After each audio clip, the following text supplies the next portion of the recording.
Pakistan and Afghanistan agree short truce after deadly clashes.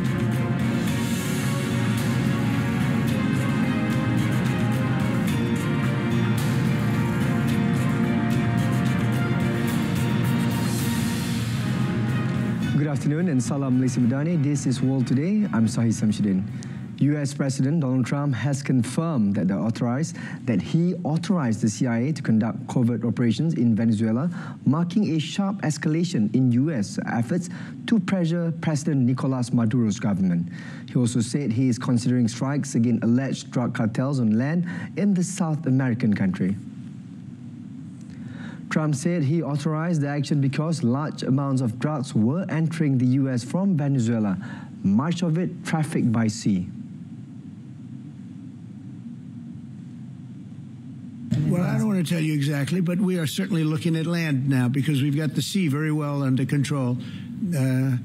We've had a couple of days where there isn't a boat to be found. Trump, however, declined to answer when asked if the CIA has the authority to execute Maduro. He has repeatedly accused Venezuela of being a hub for trafficking of deadly drug fentanyl, but US records have shown that Mexico is the main source of the drug. Trump has ordered a large US military buildup in the southern Caribbean. The troops have conducted at least 5 strikes on vessels the Trump administration described as involved in drug trafficking. At least 27 people have been killed so far in the US attacks. Experts question the legality of using lethal force in foreign or international waters against suspects who have not been intercepted or questioned. After Trump said he is considering strikes against Venezuelan cartels on land, President Nicolas Maduro decried what he called coup d'etat orchestrated by the CIA. Following the US Caribbean attacks, Maduro ordered military exercises in the country's biggest shanty towns. He said he is mobilizing the military, police and a civilian militia to defend Venezuela's mountains, coasts, schools, hospitals, factories and markets. Security structures were activated in Caracas and Miranda as officials launched an operation in Petare, a neighborhood near the capital. Authorities deployed the Integral Defense Steering Body to maintain public order and coordinate defense efforts. The operational zones of integral defense are also active in parts of the country. Trump accuses Maduro of heading a drug cartel, charges he denies. In August, Washington doubled a bounty for information leading to Maduro's capture to $50 million. The Venezuelan leader is widely accused of having stolen elections last year. Pakistan and Afghanistan have agreed to a 48-hour ceasefire following days of deadly clashes along their volatile border. The truce, which began at 6 p.m. Islamabad time, came after intense air and ground fighting that killed more than a dozen civilians and left about 100 wounded.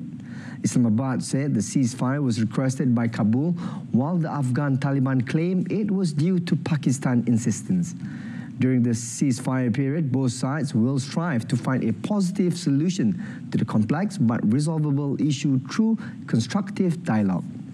Each side accused the other of launching cross-border attacks. Pakistan denied airstrikes in Spin Boldak, while Kabul said Pakistani forces hit residential areas, causing civilian death. Fighting had also closed several border crossings, halting trade and standing vehicles between the two countries. Truck drivers reported the gates have been shut for several days, leaving perishable goods like fruits and vegetables at risk of spoilage. Hamas aims to stick to its pledge to return the remains of dead hostages in Gaza. Previously, Israel threatened to resume fighting because only a few had been given back. Senior US advisors said retrieving the remains from the Palestinian territory is difficult because it had been pulverized. This means that specialized equipment would be needed to retrieve the bodies. One of the advisors noted that Hamas intends to honor the agreement and it wants to see the deal completed in that regard.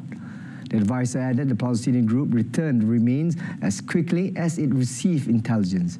Israel's defense minister threatened to resume fighting if Hamas does not honor the terms of the US-backed ceasefire that halted the war in Gaza.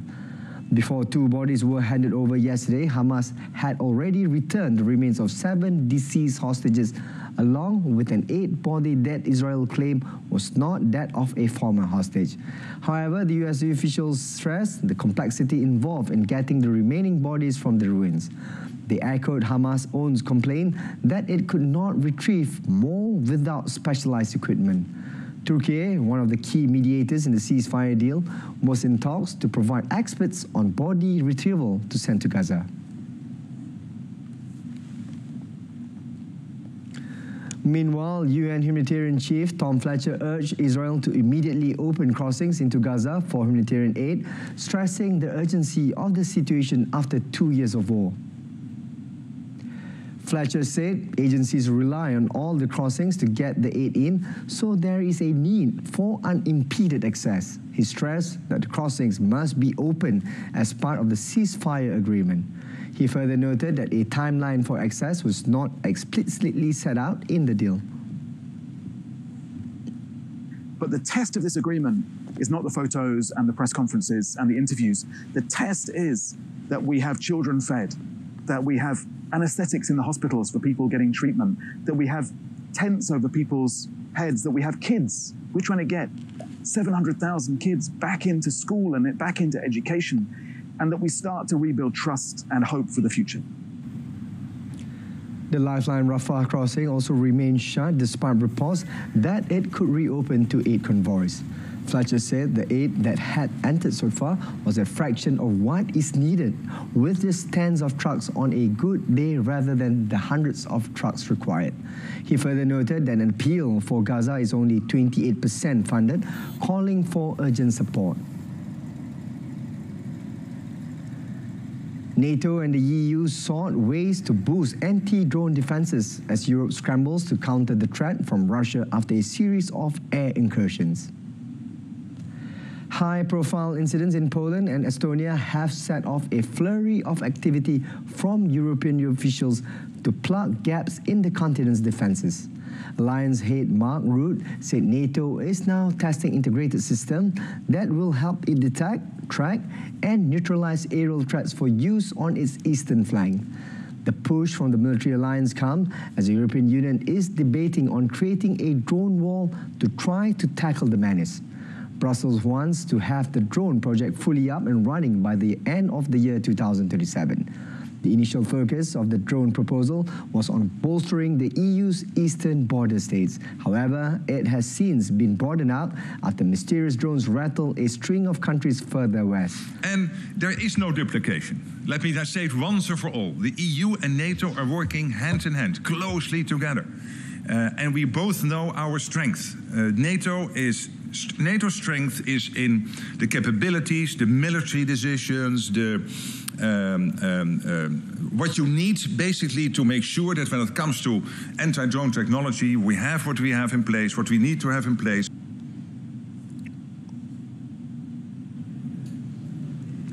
While NATO looked to address potential threats to the alliance, it also sought to bolster Ukraine's current fight against Russia.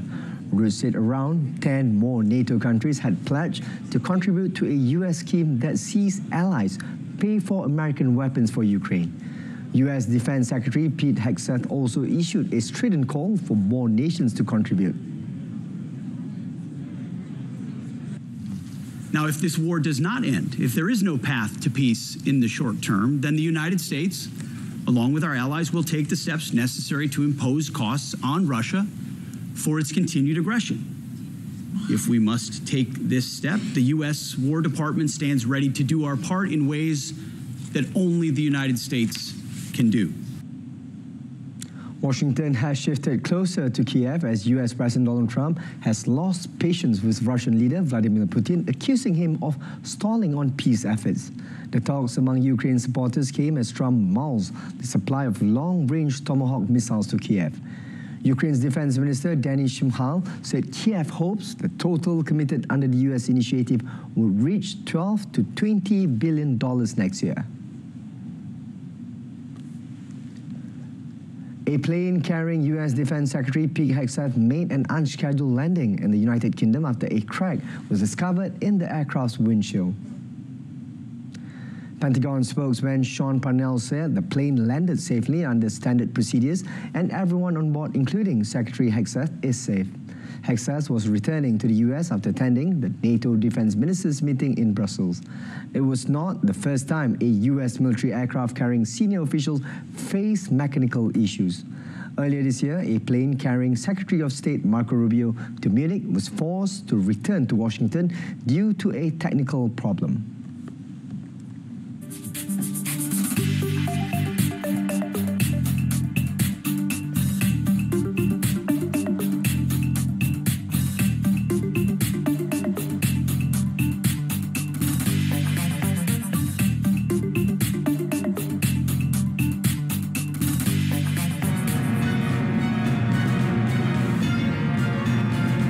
Still ahead, UN agency warns global food aid at breaking point. My Card bukan sekadar kad pengenalan, tetapi medium utama yang menghubungkan rakyat dengan pelbagai perkhidmatan kerajaan dan swasta. Banyak insentif kerajaan disalurkan melalui My Card, daripada bantuan kebajikan, kemudahan kesihatan hinggalah pelbagai program rakyat. Inilah keistimewaan yang dimiliki oleh setiap warga negara Malaysia. Sila periksa keadaan My Card anda. Sekiranya chip rosak, hilang atau My Card sudah uzur, segera lakukan penggantian di Jabatan Pendaftaran Negara agar hak dan kemudahan anda sentiasa terjamin. Inilah komitmen Madani. Dengan dokumen identiti yang sah, moden dan diyakini, rakyat disantuni sebaiknya. My Card, identiti anda, kebanggaan negara.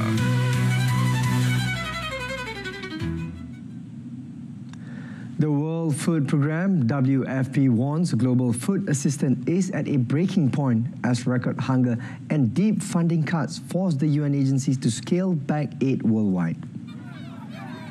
At a virtual briefing on the WFP report, Emergency Response Director Rasmi said the situation is unprecedented, with 319 million people are facing acute food insecurity, with 44 million in emergency levels. He said the number of people living in famine-like conditions has doubled in 2 years to 1.4 million across Gaza, Sudan, South Sudan, Mali and Yemen. Smith warned that the agency faces a 40% cut in the assistance this year, with further cuts expected next year.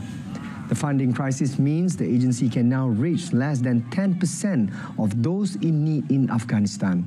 In Congo, more than 27 million people face hunger, but only 2.3 million are receiving aid. The report highlights a growing disconnect between soaring humanitarian needs and dwindling funding. Funding shortfalls could push another 13.7 million people into emergency hunger.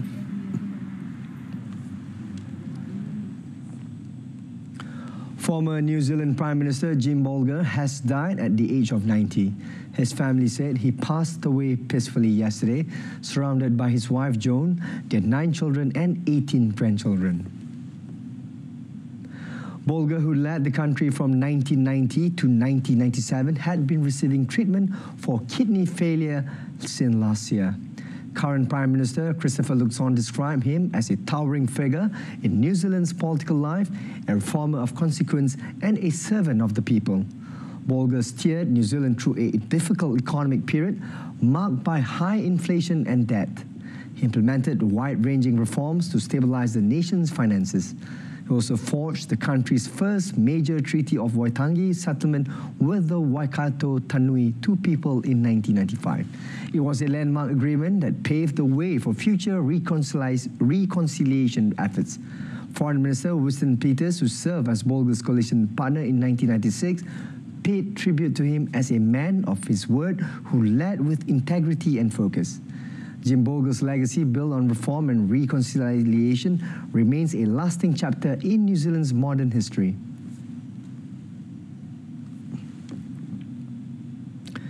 The number of foreign visitors to Japan between January and September rose 17.7% from a year earlier to around 31.65 million.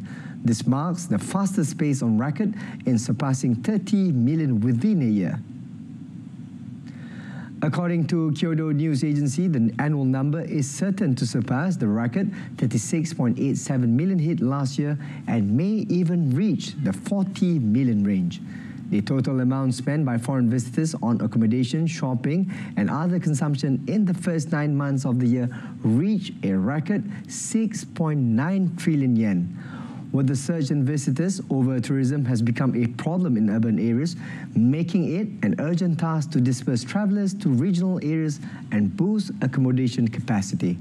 The number of foreign visitors in September alone rose 13.7% from a year earlier to around 3.27 million, making it the first time the figure has exceeded 3 million for that month. The monthly growth rate fell into single digits earlier this year amid rumours about major natural disasters possibly occurring in Japan over the summer. However, the rate picked up back to double digits in August and September. By country and region, China topped the list with around 7.49 million visitors, followed by South Korea with around 6.79 million and Taiwan with around 5.04 million. Syria's new president, Ahmed al-Shara, says he wants to restore and redefine relations with Russia, describing Moscow as a key ally of the Syrian people. Shara made the remarks during his first state visit to Moscow, where he met Russian President Vladimir Putin at the Kremlin. He said Damascus aims to build relations based on sovereignty, unity and stability. He also pledged to honor all past agreements signed under ousted leader Bashar al-Assad, who had been in exile in Russia for 10 months. Putin, welcoming Shara, praised the special relations between both nations and lauded Syria's recent parliamentary elections, calling them a step toward national reconciliation. Analysts say Damascus views continued cooperation with Russia as vital for rebuilding its war-torn economy and regaining international legitimacy after more than a decade of civil conflict. U.S. Secretary of the Treasury Scott Bessent has voiced optimism about ongoing U.S.-China trade discussion, saying both sides are now engaging at a very high level. He stressed that Washington has no intention of damaging China's economy, adding that the U.S. also believes Beijing does not seek to harm the U.S. economy. Bessent further said President Donald Trump still plans to meet Chinese President Xi Jinping soon.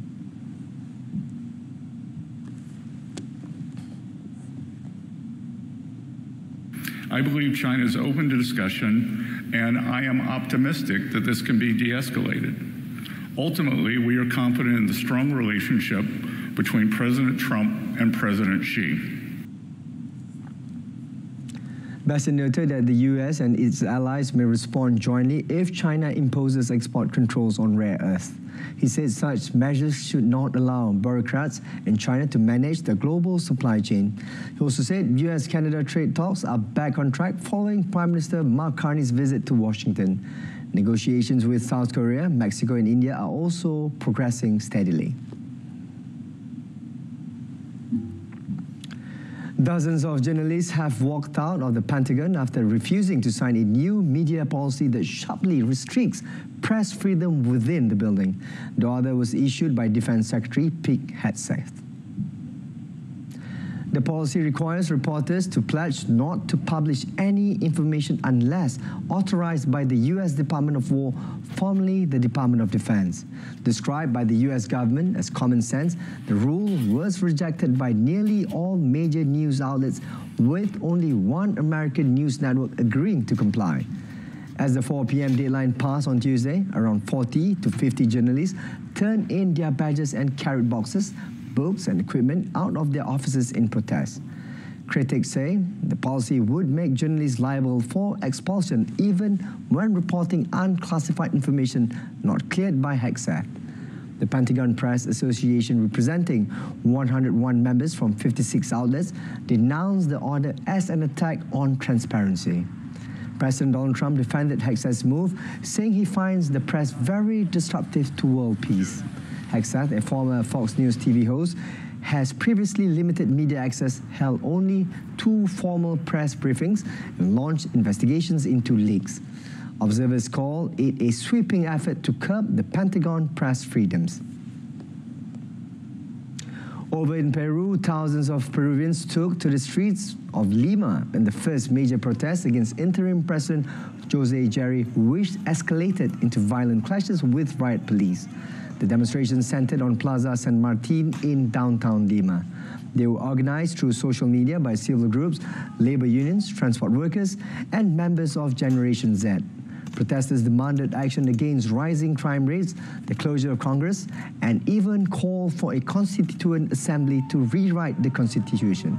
Protesters set fire to fences and hurled Molotov cocktails, fireworks, and other objects at police lines. Riot police responded with tear gas as they moved to disperse the crowds. Hundreds of protesters marched towards the Congress building, carrying banners opposing the new government. The protest took place on the 6th day since the impeachment of President Dina Boluarte, who was replaced by Jerry, who was first in line to succeed him as head of Congress.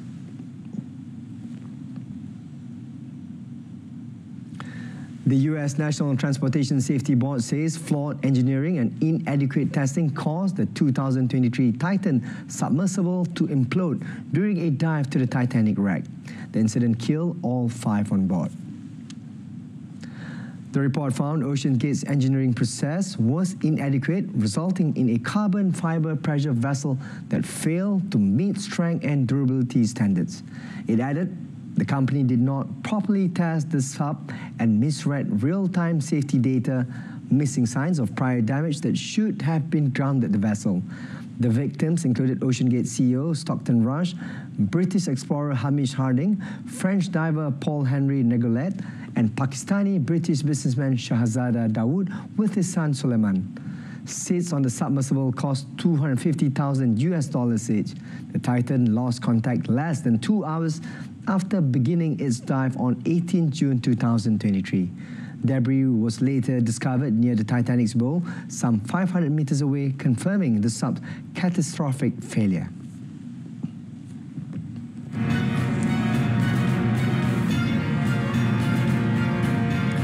Next up in sports, Ruud puts away Silic in Stockholm.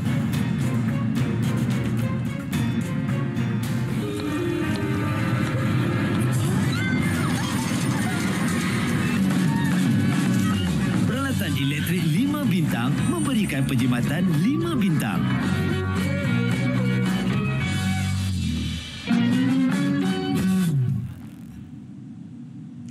Great Britain maintained their excellent record in the Under-21 Sultan of Johor Cup SOJC 2025 when they beat Malaysia 4-1 at the Taman Daya Hockey Stadium. The visitors scored their first goal through a penalty corner by Kadin Dressy in the 10th minute before Muhammad Adam Ashraf Muhammad Johari equalised in the 17th minute through a field goal.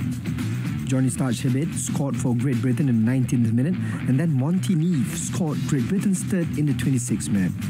Starch-Hebet scored the last goal of the match in the 39th minute, securing victory. Head coach Nur Saiful Zaini Nasruddin admitted that the Malaysians struggled to stop Great Britain's quick gameplay and also failed to maximise their opportunities to find the net. He further said the match against Great Britain will be a useful lesson for his squad to improve their gameplay and perform better in their next match against India on Friday. Barcelona midfielder Frankie de Jong has signed a new deal with the club until the year 2029.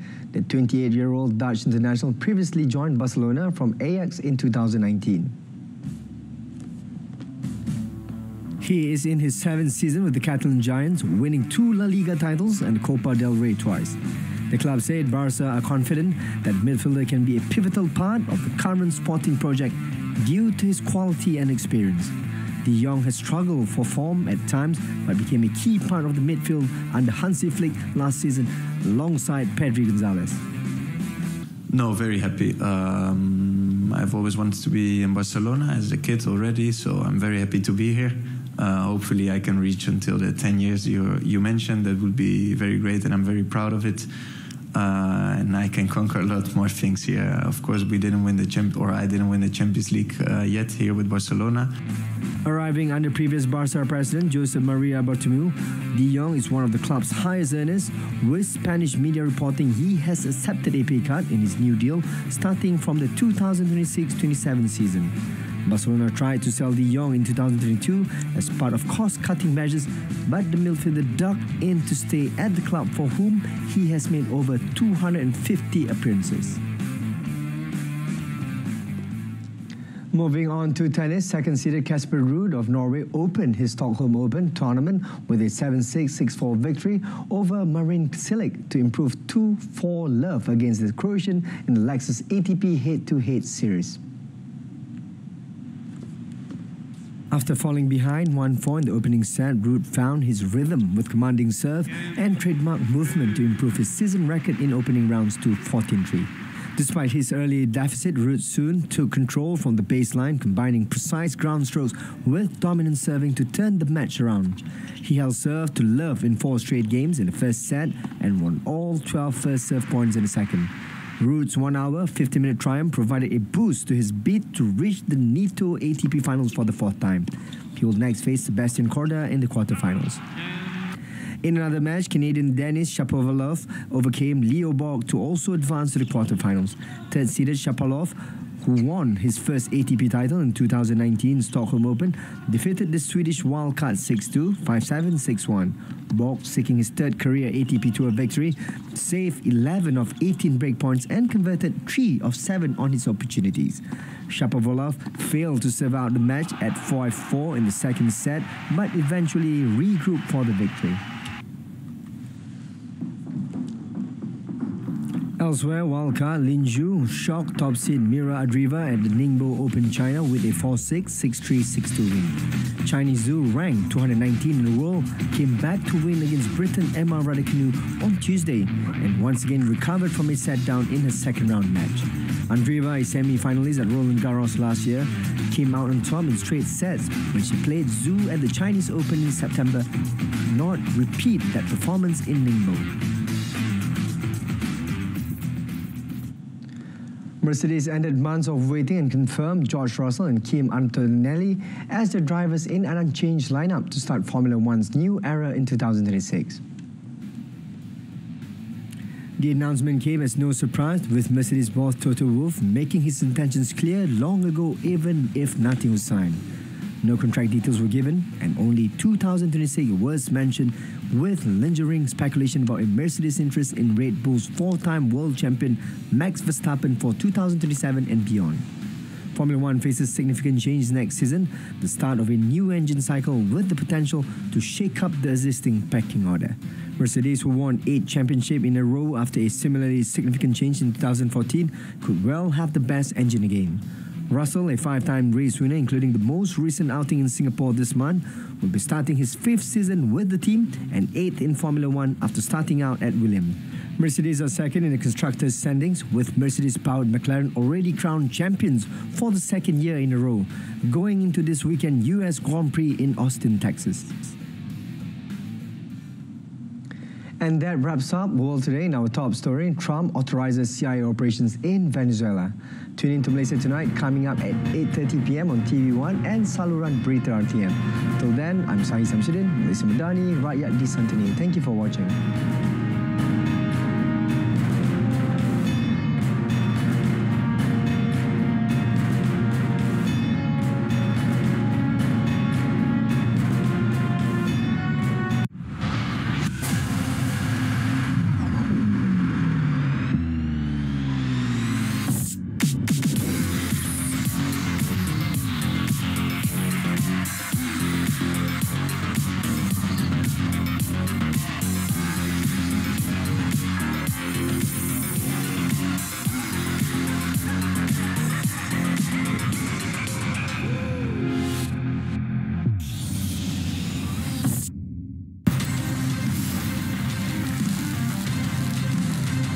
Dana diperuntukkan untuk memperbanyak perpaduan dan identitas.